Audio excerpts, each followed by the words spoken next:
Boa tarde novamente a todas e todos. Sejam muito bem-vindos ao evento 5 anos do EPD, Mudanças, Desafios e Reflexões, organizado pelo projeto 5 anos do EPD, Mudanças, Desafios e Reflexões, vinculado ao Programa de Incentivo à Diversidade e Convivência e pelo projeto de extensão Direitos das Pessoas com Deficiência, do Núcleo de Direitos Humanos da Universidade Federal de Ouro Preto. Meu nome é Marina Oliveira Daniel Pereira, eu sou mestranda no programa de pós-graduação em Direito da UFOP e integrante do projeto de extensão Direitos das Pessoas com Deficiência. Hoje sou eu quem vou conduzir a mesa.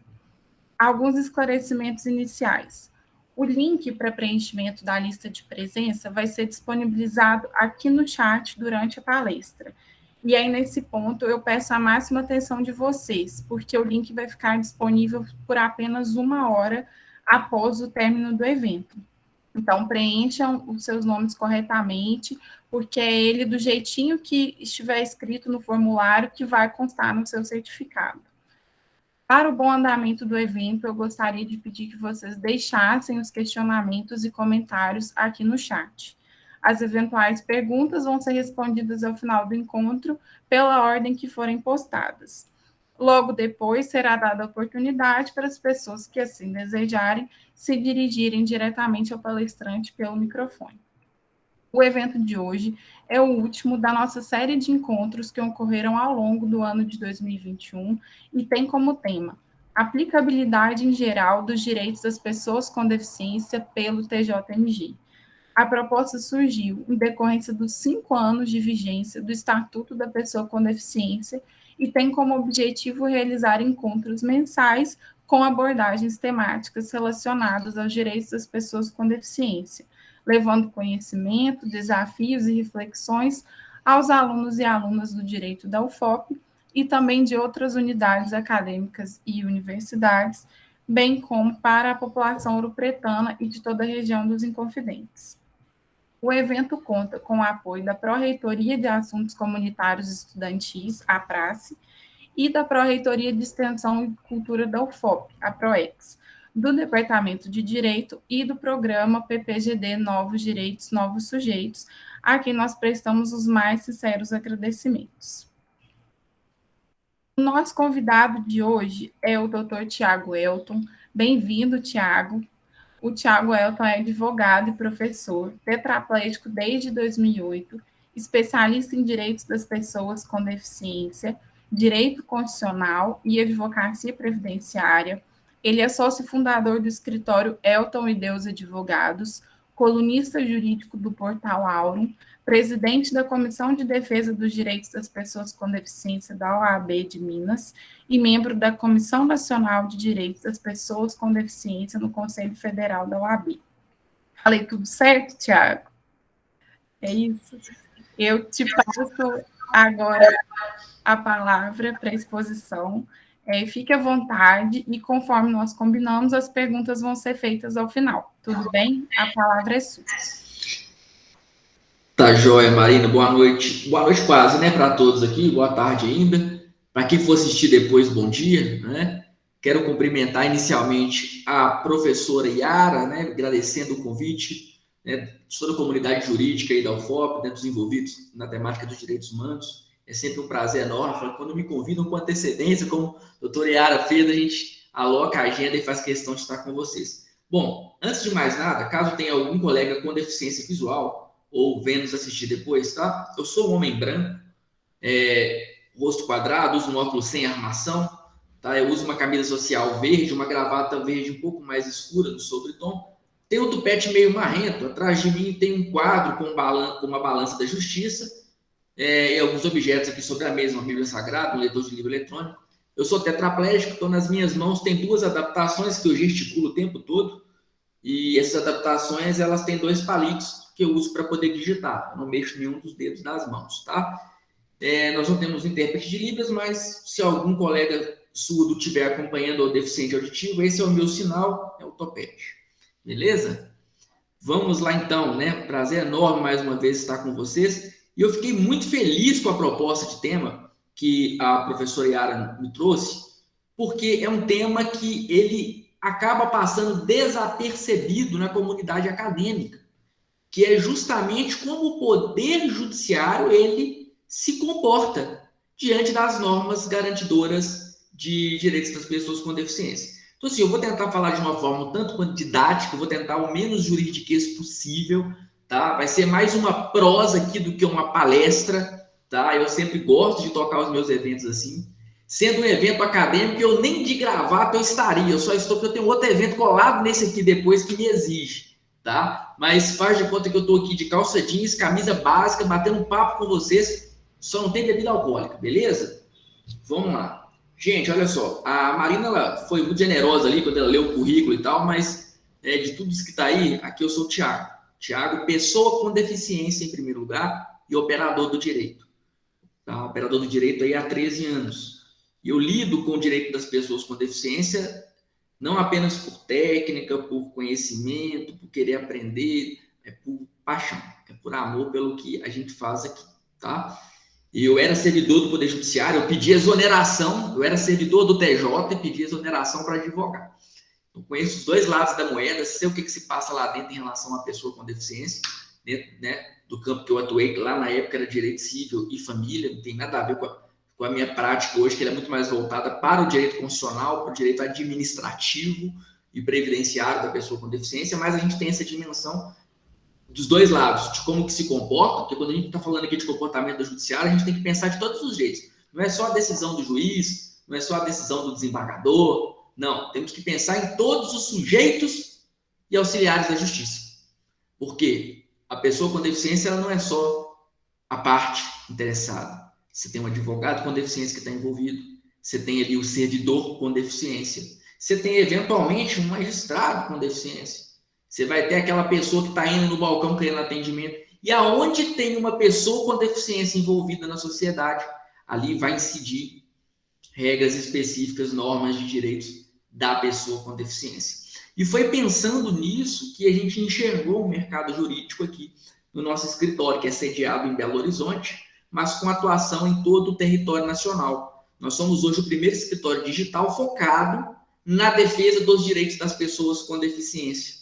A gente lida especificamente com isso. Então, nosso escritório, a gente departamentalizou ele de modo que em cada ramo do direito a gente consegue pegar um pouquinho da parte de pessoa com deficiência. Por que eu estou explicando isso para vocês? Para que fique mais claro, perto da prática jurídica, como que a gente lida. Porque quando nós estamos falando de uma lei brasileira de inclusão, ou o Estatuto da Pessoa com Deficiência, para quem prefere chamar assim, nós estamos falando de um diploma tão rico que ele invade várias esferas. Ali tem regras de direito de trabalho, tem regras de direito civil, tem regras de direito processual, tem regras ali que são voltadas para o direito penal, tem regras específicas, né, que remetem para o direito previdenciário, para a saúde, enfim. Você tem ali uma mini bíblia ali, né, daquilo que lida com os direitos das pessoas com deficiência. Então, aqui a gente organizou o escritório dessa maneira, porque é impossível que um profissional só consiga o domínio de todas essas áreas. Em que pese a gente ter a obrigação de ter esse conhecimento mínimo de cada parte do direito que envolve a pegada da pessoa com deficiência, a gente consegue departamentalizar isso. Porque dentro do Poder Judiciário, você tem que ser capaz, muitas das vezes, de desenhar como aquela norma precisa sair do papel. E esse é o ponto de partida que eu quero conversar com vocês, não apenas os estudantes de direito, mas aquela sociedade envolvida e interessada nessa temática. Gente, olha só. Antes de refletir no que mudou, a gente tem que entender como era. Professor Yara, eu não sei até que ponto vocês têm esse tipo de discussão. Eu já vejo que vocês já são voltados para os direitos humanos, eu fico muito feliz e me sinto à vontade de bater esse papo com vocês. Mas a doutora sabe que é um tema esquecido no universo acadêmico. Quando você tem alguma coisa específica de direito da pessoa com deficiência, o aluno que é dedicado e presta atenção, ele vai ver alguma coisa sendo falada numa aula de direito internacional, alguma coisa sendo falada numa aula de direitos humanos ou de direito constitucional, quando fala da emenda 45 e fala do Tratado de Direitos Humanos, né? Alguma coisa o cara vai ver na aula de direito civil ou de família, falando de curatela, tomar decisão apoiada e sai da faculdade sem saber o que está sendo discutido, né? Mas não tem. Por exemplo, eu falo porque eu sou filho da PUC, né? Eu sou filho da PUC. Então, a PUC tem uma base hermenêutica muito forte, uma base, né, teórica muito forte, mas pouco se passa ali sobre direitos da pessoa com deficiência, dentro das bases hermenêuticas mais ricas, mas não passa. Em várias universidades, em várias placas, nós temos um tema, às vezes, de direitos da pessoa com deficiência, como uma matéria optativa no online. Né? Quando você encontra alguma coisa tentando capacitar alguém, você vê o tanto de gente falando bobagem. O cara começa falando portador de deficiência, dá vontade de levantar da minha cadeira e ir embora. Né? Mas é importante esse tipo de evento aqui. Você pode ter certeza que esses próximos minutos, para você que é interessado, seja estudante de direito ou não, seja da comunidade jurídica ou não, isso aqui vai valer para você para frente. Tem advogados que vêm consultar conosco, que pagam consultoria no nosso escritório, para discutir o que nós estamos conversando aqui com vocês hoje. Então, para mim, é uma honra, uma prestação de serviço que eu estou fazendo para a sociedade. Estou devolvendo o que a sociedade me deu, porque também sou fruto do ProUni, né? Então, estou devolvendo para a sociedade que investiu em mim, eu estou devolvendo para ela, tá? Vamos lá, então, gente. Vamos entender o que mudou um pouquinho, uma retrospectiva? Para a gente entender o que mudou, eu gosto de brincar com essa questão do conceito de pessoa com deficiência, por quê? Porque tem uma evolução constitucional por trás disso. Tem uma evolução constitucional por trás do conceito. Não é picuinha, gente, da nossa parte, não. Quando você vai numa palestra e vê alguém falando portador, você vira o rosto, você xinga. Não é picuinha. Tem uma evolução constitucional por trás, tá? Por quê? Porque se você pegar constituições passadas, nós já fomos chamados constitucionalmente, ou seja, estava expresso no texto constitucional, defeituosos, excepcionais, e por aí vai. E por aí vai. Né? O excepcionais é tenso, né? Excepcionais é sinistro. Mas, enfim, defeituosos, né? Já que se confunde doente com deficiência, não está no gibi, tá? Então, tem uma evolução constitucional por trás disso. Quando chegou no nível que a gente achou que ia ter maturidade, que era 88, veio o tal do portador. Mas foi uma evolução ali, e a gente tem que chegar nesse ponto de partida ali. Por quê? Porque foi a primeira vez na Carta de 88 que se pensou em trabalhar as regras de direitos da pessoa com deficiência em blocos de direitos constitucionais, de direitos fundamentais. Na prática, gente, o que aconteceu para todo mundo entender? Não tinha WhatsApp, não tinha Facebook, não tinha, entendeu? Nem Tinder, o pessoal com deficiência, tinha nada. O que o pessoal fez? Na base da carta, no dedo, tocando cadeira de rodas, foram para Brasília, cadeirante, cego, surdo, cara faltando perna, enfim, vários tipos de deficiência. Foi um senso de unidade social que moveu aquelas pessoas que estavam e ainda estão excluídas boa parte da sociedade. E aí a galera clamou por nós, né? Eu faço até menção a um querido amigo que faleceu há 2 semanas atrás, um militante da nossa causa aqui em Minas Gerais, que estava lá no meio dessa confusão toda. O nosso dever, que hoje é por isso que eu faço isso aqui, professor Yara, de vir bater esse papo, conversar com os alunos. Por quê? Porque a gente está dando continuidade, tem um legado por trás disso aqui. Esse pessoal foi ali brigar, sabe para quê? Para ser reconhecido como parte ativa, como cidadão. A princípio, o texto de 88, ele ia trazer um capítulo falando assim da pessoa, do portador, né, com deficiência. Ele ia trazer um capítulo lá falando sobre isso. Mas o tumulto foi tanto porque não, o cego queria, aquela brincadeira, né? O cego queria acessibilidade para ele queria braille, queria ter uma calçada que não tropeçasse, o cadeirante queria rampa, o surdo queria libras, cada um queria uma coisa diferente ali. Mas uma coisa todo mundo queria, que era ter um tratamento digno, parar de ser tratado como descarte social. E aí, o que aconteceu? Como resultado, como fruto dessa luta, o nosso texto constitucional, ele trata da pessoa com deficiência em vários aspectos. Se você for lá no artigo 7º dos Direitos Sociais lá do Trabalho, você vai ver normas específicas de pessoa com deficiência. No texto originário de 88. Se você for lá na parte de educação, você vai ver específico de pessoa com deficiência. Se for no campo de saúde, você vai ver específico. Se você for na nossa competência legislativa, você vai ver que a competência é concorrente. Ou seja, União, Estados e Municípios e Distrito Federal podem legislar sobre matérias de direitos da pessoa com deficiência. Podem e devem. Isso não quer dizer que só podem legislar. Vamos fazer uma interpretação constitucional. Esse podem legislar, entenda-se, podem operacionalizar políticas públicas também. Podem fazer isso. Né? Então, a gente teve uma evolução muito grande na Carta de 88 por causa disso. Ali foi um start. Opa, peraí. o legislador constituinte, seja por acidente ou não, por pressão ou não, mas positivou, pelo menos, no texto da Constituição, o camarada com deficiência entre sujeitos de direito aí, reconhecidamente. E ali a gente começou a ter algumas mudanças. Lentas, passos lentos, mas começamos a ter, certo? Nessa brincadeira, ainda se discutia muito quem seria ou não pessoa com deficiência. Já começou aquela discussão para fins de alguns direitos. E quando o Estado reconhece que fulano é vulnerável, o Estado também reconhece que tem que criar alguma coisa para dar um tratamento diferenciado para esse sujeito. E aí tem, aqui é o Brasil, né, pessoal? Tem, todo mundo quer ter também um tratamento diferenciado. Eles acham que é privilégio, mas não é privilégio, é uma garantia constitucional. Então, a razão ser por trás da norma. E nessa brincadeira, foi necessário começar a regulamentar algumas situações. E aí começou uma série de erros, um atrás do outro. Houve uma leitura equivocada, que confunde incapacidade e deficiência, que confunde doença e deficiência, e isso foi positivado e a gente carrega esse trauma até hoje. Temos o decreto 3298 de 99, uma norma que ainda está em vigor. E ela, por exemplo, ela traz um rol ali, né, de situações. Supostamente, quem seria a pessoa com deficiência? Tem um rol de supostas deficiências físicas, de supostas deficiências visuais, de supostas deficiências auditivas, e um balaio de gato danado de supostas deficiências mentais. Né? E a partir dali, decorrente dessa política, de uma tentativa do poder público de organizar essa vida toda, vieram outras normas. Então, a gente tem norma de isenção de imposto de renda hoje sobre proventos, que envolve doenças graves, que se confunde com deficiência em algumas situações. A gente vê uma série de políticas nesse sentido, né? Mas isso acabou tendo um efeito colateral. Protegeu, de certa forma, não vou negar que protegeu muita gente e abriu portas para muita gente. Mas, por outro lado, teve um efeito colateral muito grande no processo de inclusão que a gente busca e que a gente batalha hoje.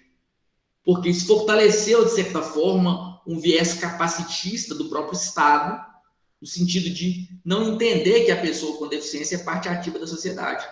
Hoje, o camarada, muitas das vezes, por exemplo, né, demanda típica que nós temos aqui no escritório, o cara chega no concurso público, a área de segurança pública, o cara tem uma deficiência, mas a deficiência dele é compatível com o cargo.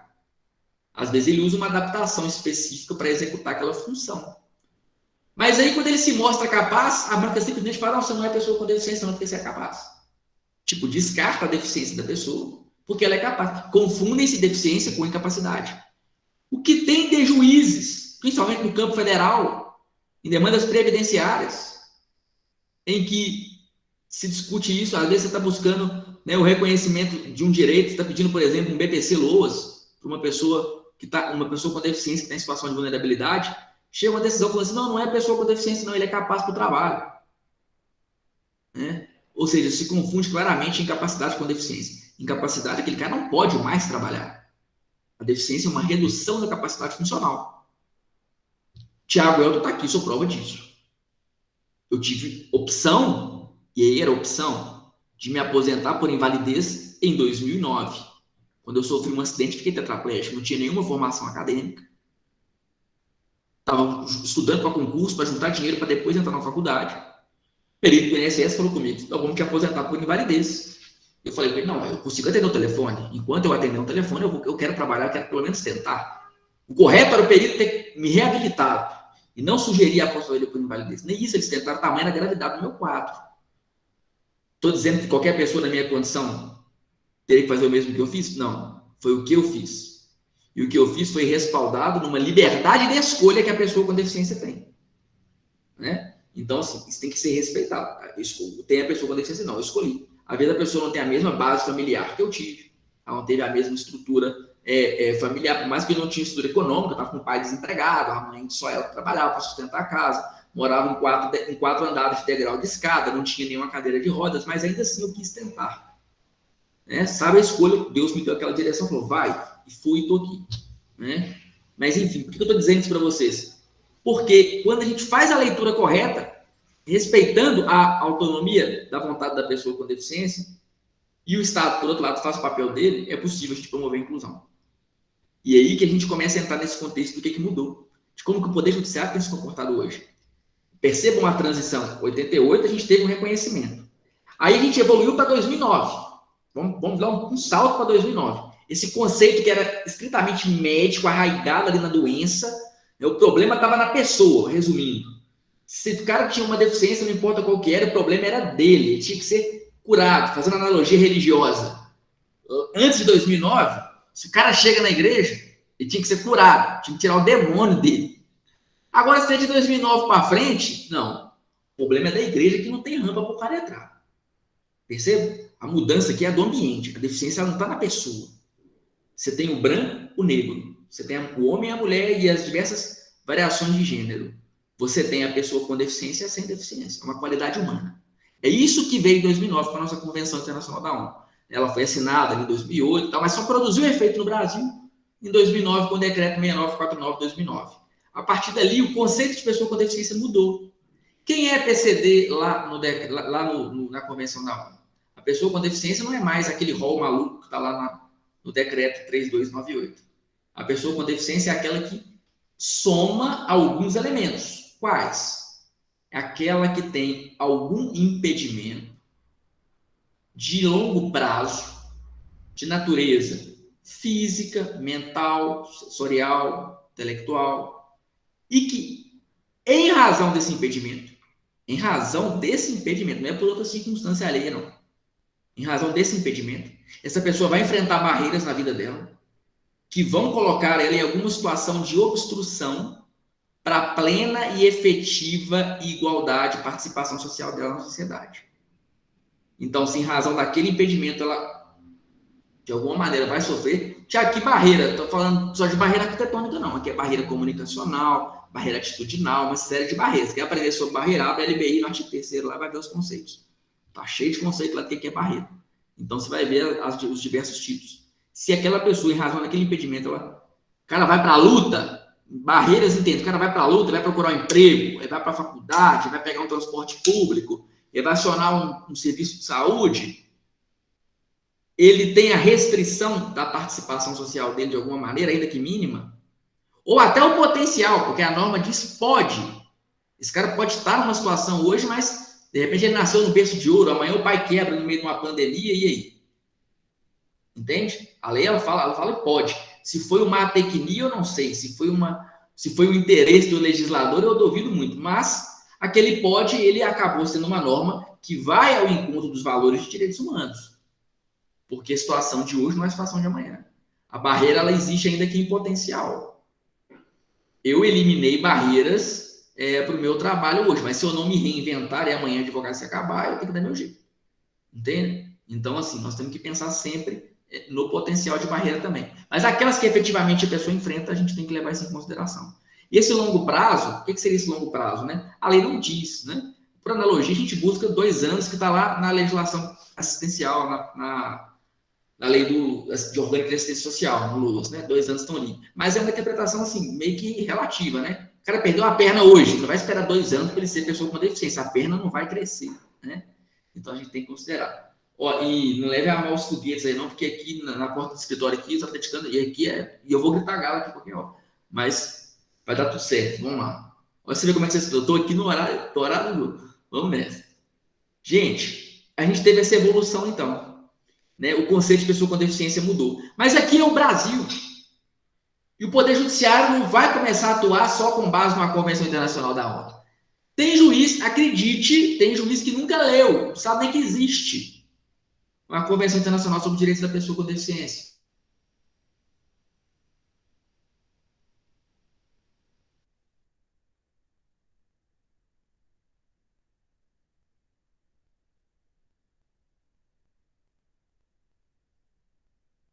O Thiago travou, né, gente? Vamos esperar um pouquinho. Vamos esperar um pouquinho.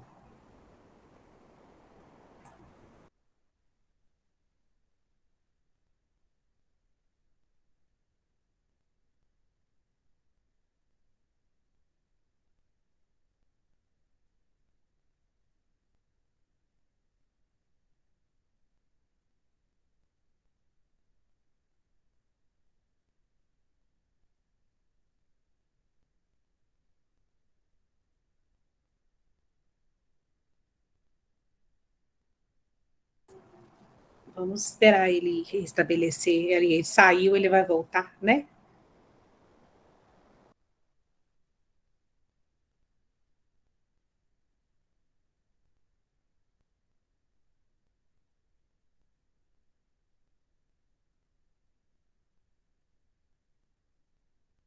Não é só nossa internet de Ouro Preto que é ruim, né, gente?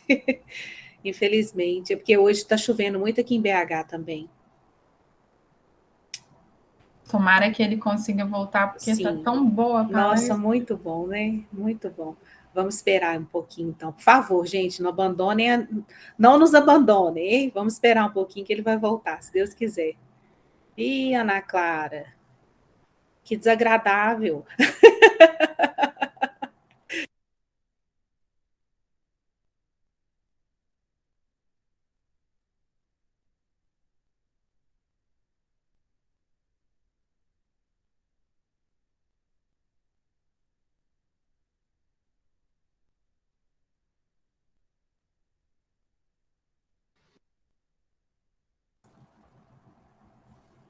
Estamos te aguardando, Tiago. Seu microfone, Tiago, fechado. Gente, mil perdões. Algum atleticano acertou o poste aqui. Aí. Alguém comentou isso aqui no chat, viu? Vamos lá. Vamos voltar de onde paramos aqui, tá? Sim, eu tô tentando tentando deixar a prosa aqui mais à vontade, o pessoal não ir embora. Fiquem comigo aqui até o final. Vamos lá. Então, eu estava dizendo para vocês que muitos juízes, muitos operadores do direito, eles sequer ouviram falar dessas disposições. E eu não estou exagerando não, tá, pessoal? Eu posso falar porque eu já fiz várias vezes, várias participações. Hoje mesmo eu gravei mais uma entrevista para a TV Justiça.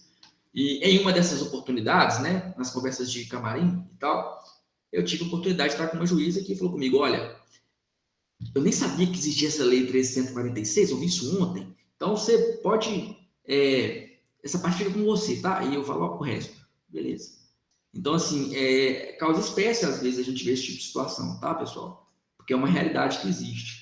E muitas das vezes o nosso papel é esse, o papel educativo, o papel que a UFOP está fazendo de levar esse tipo de conhecimento para vocês, é para provocar esse tipo de reflexão. Porque para gerar essa maturidade constitucional para o Poder Judiciário, a gente tem que ter operadores do direito capazes de fazer isso, né? Então, nós tivemos ali, então, uma série de mudanças que vieram após a nossa Convenção Internacional da ONU. O que significa essa Convenção de 2009?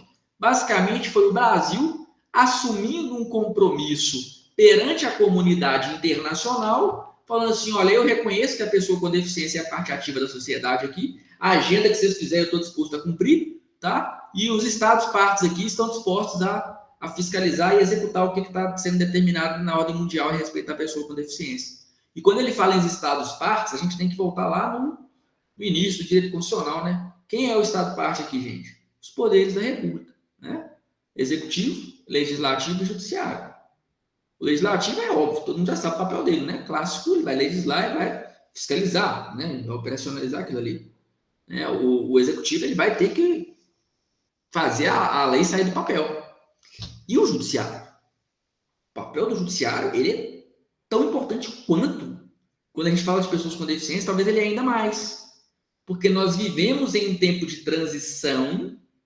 O que é por direito 5 anos, professor Yara? Nós temos 5 anos em vigor de uma lei brasileira. O que é isso do direito? Isso não é nada.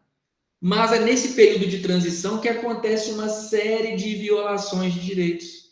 Porque a norma mudou, o pessoal tem que entender que o céu não é azul como eles pensavam, e aí entra o papel de quem? Do Poder Judiciário para reafirmar a ordem, para promover a dignidade com base naquilo que está posto, que está garantido por lei.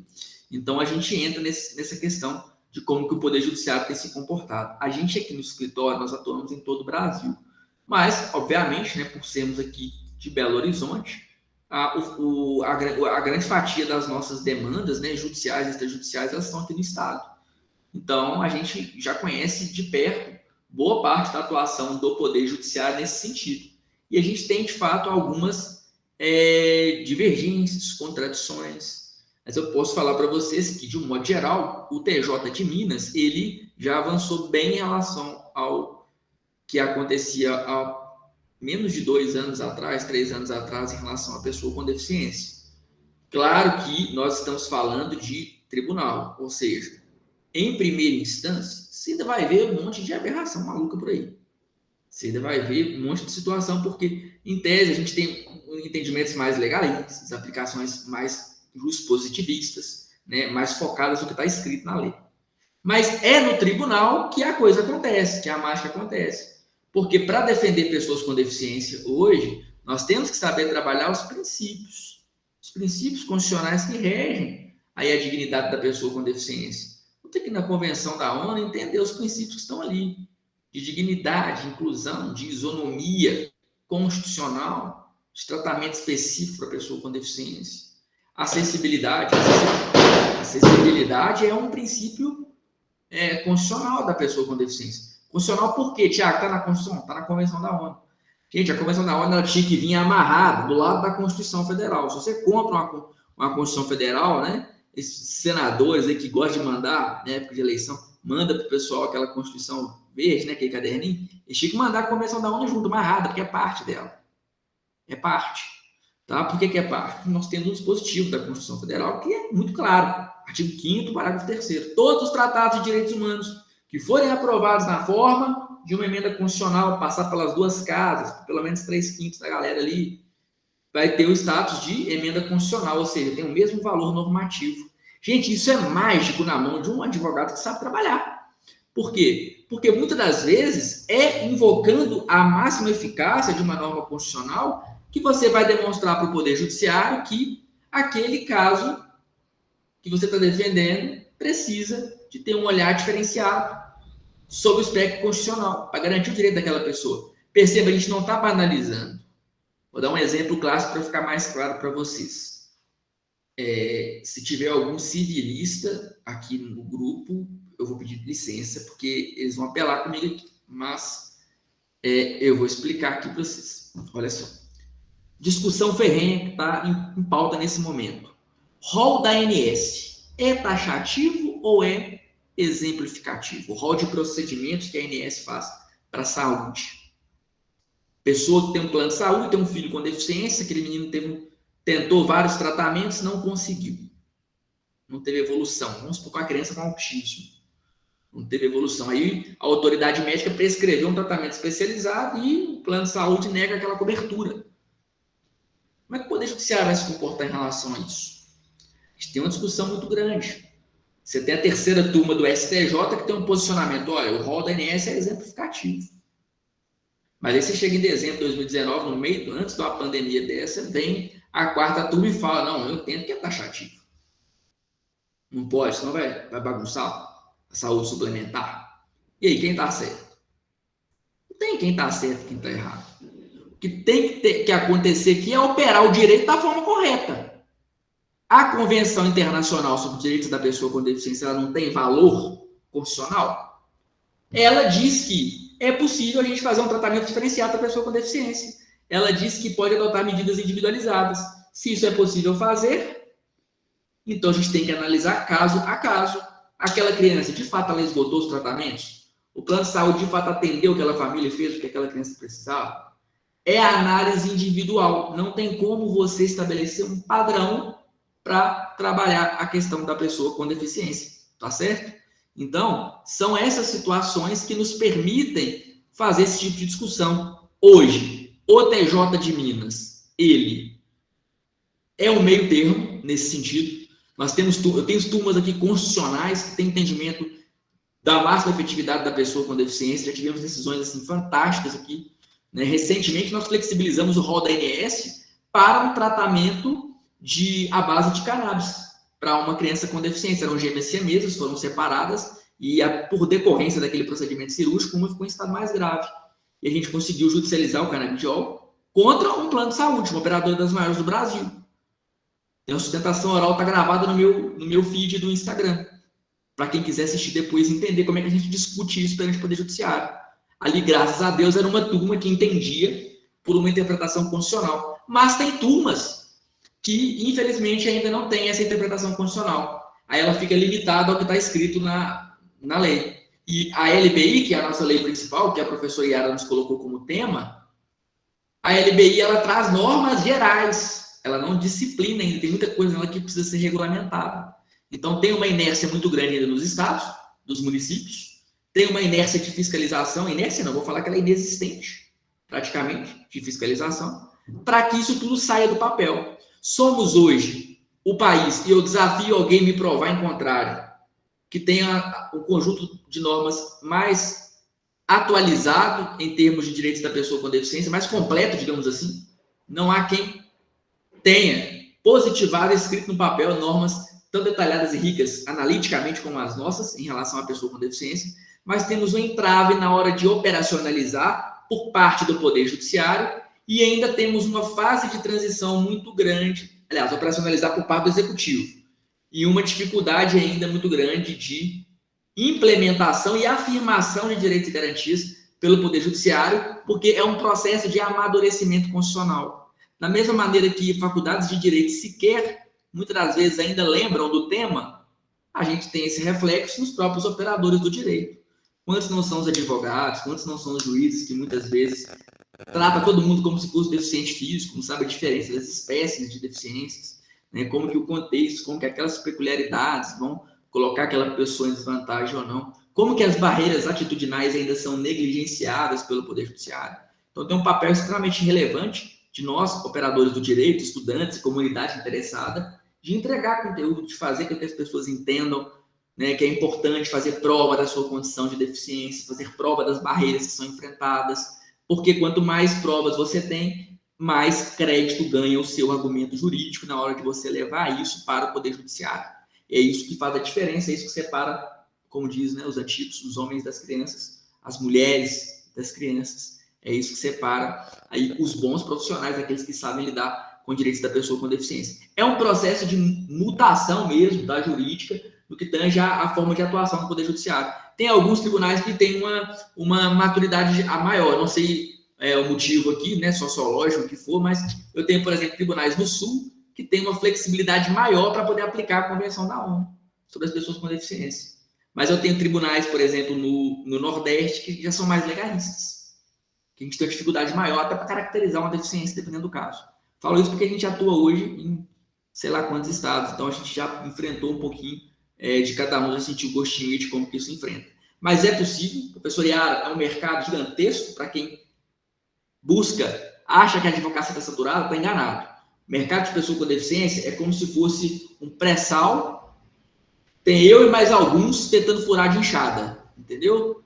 É isso. Tem mercado com força para quem quer fazer a advocacia valer a pena, promover dignidade na vida de quem precisa, né? E para poder encerrar aqui, pessoal, né, se vocês quiserem acompanhar de perto como que o Poder Judiciário tem se comportado, eu posto o bom e o ruim, ganhando ou perdendo, acompanha aqui, eu sou Skin the Game, lá no meu Instagram, nos stories, você acompanha os bastidores do nosso escritório, tem o meu canal no YouTube, que é o Clube dos Direitos das Pessoas com Deficiência, tem aula lá de graça para vocês, toda segunda-feira, 7 e 7 da noite, transmissões ao vivo, tirando dúvida da galera. Cada semana eu trago um tema diferente, tá? Tem o join do Telegram, o grupo lá do Telegram, pode entrar. Você não perde nenhum conteúdo, tanto os vídeos quanto os artigos. O que a gente entrega é para que a sociedade entenda que é possível, sim, a gente buscar essa afirmação. Cada um faz o seu papel, né? Que está no seu alcance. Eu, como operador do direito, meu papel é entregar a educação e valorizar isso, transformando isso em forma de dignidade na vida dos meus clientes, na vida de quem acompanha nosso trabalho. Professor Yara, não sei se essa era a proposta, mas concluo aqui, né, essa explanação para o pessoal, para ativar essa chavinha na turma, né, que está estudando, que está correndo atrás, para entender que nós somos parte desse processo de mudança. É um caminho ainda, né, que vai levar mais alguns anos, mas tem que ter em mente que você tem que ter objetivo, né? O meu objetivo é ser lembrado no meio dessa história. Tinha um advogado maluco lá em Belo Horizonte, um cara tetraplégico, que ajudou a promover a mudança do Poder Judiciário e a mudar essa chavinha, principalmente do TJ aqui de Minas. Mas hoje eu posso falar que nosso tribunal está muito na frente de outros, mas ainda precisa evoluir, principalmente algumas turmas, né? Eu não quero muito expor ninguém que gosta muito dos nossos desembargadores, mas, enfim, o pessoal tem que entender que a maturidade constitucional ela tem que chegar e para ontem, tá bom? É isso, pessoal, obrigado. Tiago, nosso DPD, agradecemos enormemente pela disponibilidade em nos ajudar na busca por uma melhor efetivação na defesa dos direitos das pessoas com deficiência. Nós ficamos muito, muito, muito satisfeitos com o seu aceite em participar do evento conosco.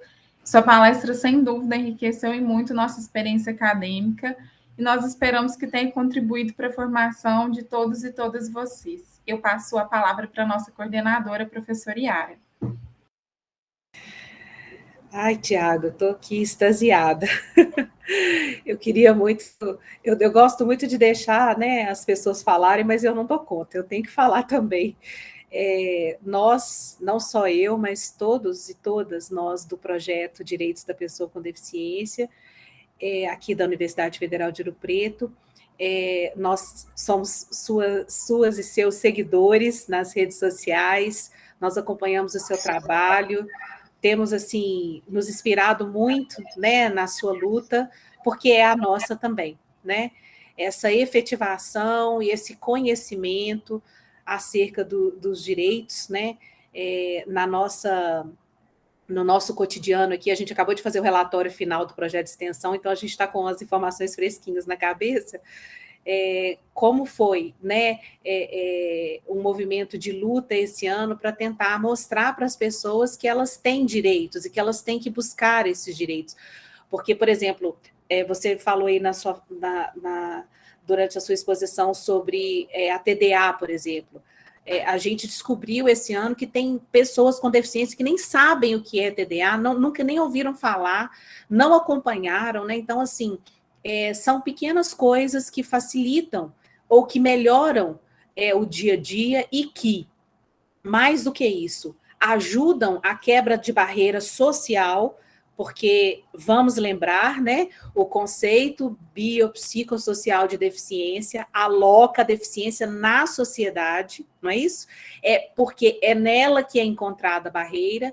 Então, não é só a pessoa com deficiência que tem que quebrar essas barreiras, igual você muito, vou chamar com você com todo respeito, tá? Você muito bem expôs, né? É uma responsabilidade nossa como sociedade quebrar essas barreiras. Então, eu achei muito importante a sua fala. A gente tenho certeza que todo mundo aqui que é do projeto, tem pessoas de fora também, mas as pessoas que são do projeto, que estão engajadas aí nessa luta, estão encantados com sua fala. E agora a gente precisa, então, levar isso para o judiciário. A gente precisa ser ouvido também pelo judiciário, né, pelo Tribunal de Minas, no caso, que é o nosso aqui, da nossa circunscrição, aqui onde nós estamos, né, envolvidas. E, por fim, eu não vou deixar de falar sobre isso. Nós temos aqui, nesse grupo, a Yasmin, por exemplo, que é uma pesquisadora excepcional e que fez uma pesquisa sobre o decreto de 99, concluiu pela inconstitucionalidade desse decreto. Nós estamos atrás, né, de um legitimado para a propositura da ADPF, então, se você puder nos ajudar, né, Yasmin, nós estamos aqui com todo o material pronto para encaminhar para esse legitimado. A Eloá foi, né, co-orientadora dela, também trabalha essas questões. A Eloá está trabalhando agora a aplicabilidade da TDA nos tribunais, junto com a Isadora, que é do projeto também, e a Eloá está verificando na prática que a TDA não é aplicada pelo tribunal, porque, como você mesmo disse, Tiago, o povo não conhece o que é TDA, nem o judiciário. E, por fim, não menos importante, a Marina, que está aqui apresentando o evento, que também é mestranda e é pesquisadora aqui do projeto de extensão, ela está estudando aí a aplicabilidade prática da questão da teoria das capacidades civis relativas às pessoas com deficiência no extrajudicial, ou seja, nos cartórios, né? Para quando você vai lá se casar, fazer uma procuração. Então, como que, né, o oficial, como que o responsável ali pelo extrajudicial vai reconhecer essa capacidade ali na prática, que é a nossa luta, né? Então, Tiago, muito obrigada, vou passar a palavra para você, você é a estrela aqui dessa nossa tarde, quase noite, e só te agradecer mesmo, muito obrigada, fechando com chave de ouro o nosso círculo de encontros aqui. Obrigada, viu? Joia, professora, eu fico muito feliz, porque essa semana é uma semana né, diferenciada, porque é a semana do Dia Internacional da Pessoa com Deficiência, amanhã a gente comemora, né? E aí eu quero fazer 2 pontuações, porque aqui é um ambiente jurídico, então debate para as duas aqui, para a Marina e para a Yasmin, tá? É o seguinte, em relação à pesquisa da Yasmin, extremamente relevante. Eu carreguei esse pensamento, quase foi um tema de monografia que eu carreguei, quase foi, mas eu me convenci do contrário. Ele não é inconstitucional para mim, tá? E aí, depois vocês podem até bater um papo sobre isso. Por quê? Porque, a não ser que revoguem o artigo 121 da Lei Brasileira de Inclusão, parágrafo único. Ele diz que a LBI, harmonizada com a Convenção Internacional da ONU e todas as legislações anteriores, elas não afastam a aplicabilidade de nenhuma outra norma. E, em caso de conflito, aplica-se aquela mais benéfica em razão à pessoa com deficiência. Em dúvio pró deficiência. Vou te dar um exemplo. Nós tivemos agora recentemente o concurso da PRF e da PF, Polícia Federal e Polícia Rodoviária Federal. Foram mais de 90 candidatos eliminados. Alguns por incompatibilidade entre cargo e deficiência, outros por não ser considerados pessoa com deficiência. Quem é eliminado por incompatibilidade, qualquer advogado que sabe o beabá do direito administrativo vai lá e coloca esse cara de volta. Mas aquele que nega a condição de deficiência, a gente tem um desafio muito grande.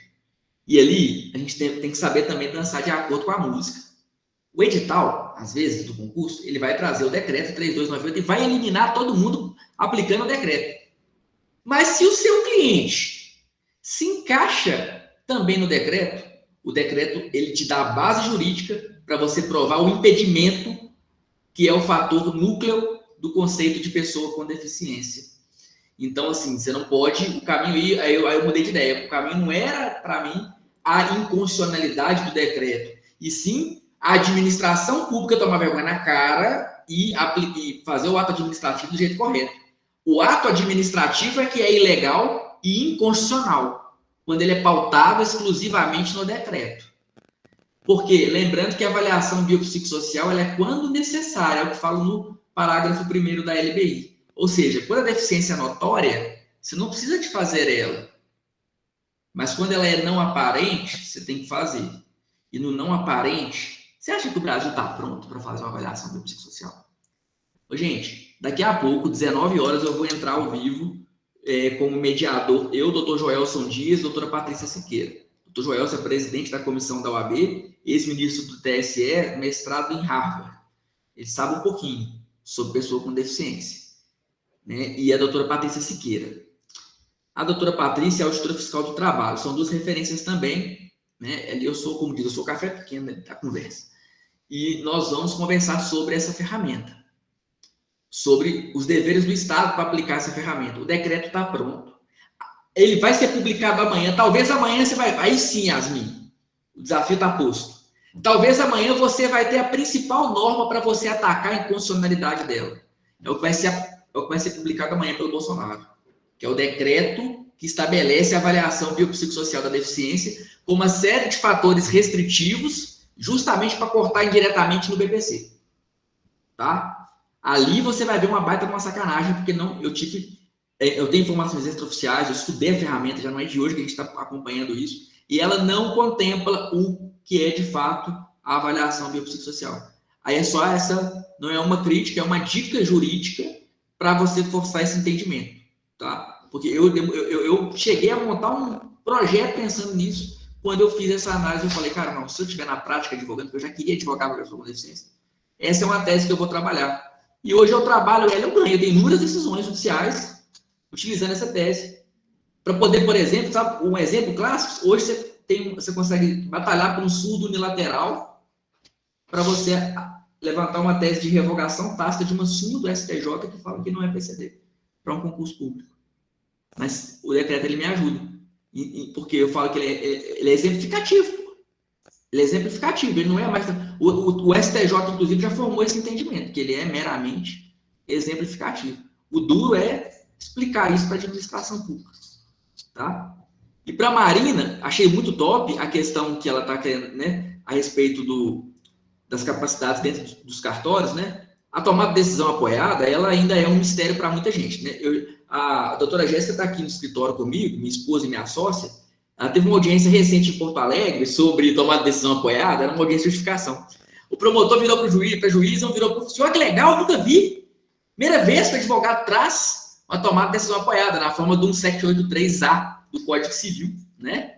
E aí eu pergunto, na essência, a tomada de decisão apoiada tinha que ser judicial? Né? Tomada de decisão apoiada tinha que ser feita em cartório, pô. Não tem necessidade nenhuma do procedimento daquele... Mas não, o procedimento que era para ser de jurisdição voluntária, que é a autonomia da vontade da pessoa com deficiência, embora o Ministério Público no meio, de perícia, não sei o quê, é um procedimento que era para ser resolvido em uma semana, tipo, ele demora um ano e meio. Né? Aí eu deixo para você, Marina, um artigo que eu tenho, que é a diferença entre tomar decisão apoiada e curatela, está lá no blog da Auro, se te ajudar na sua pesquisa, vale a pena, no portal da Auro, você vai lá em Thiago Elton, colunista, tem lá para vocês.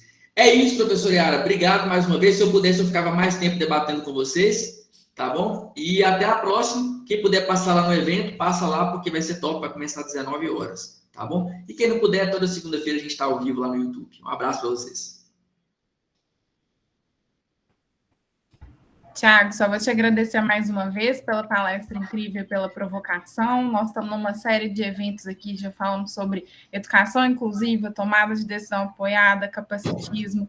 Como diz a Yara, fechou com chave de ouro, ninguém melhor que você para fazer isso. E também me despeço de todos os presentes, lembrando que o link para aferição da presença está disponível no chat e muita atenção no preenchimento dos seus dados no formulário, tá bom? Bom início de noite para todo mundo e vai, Galo! Galo! Tchau, gente. Obrigada.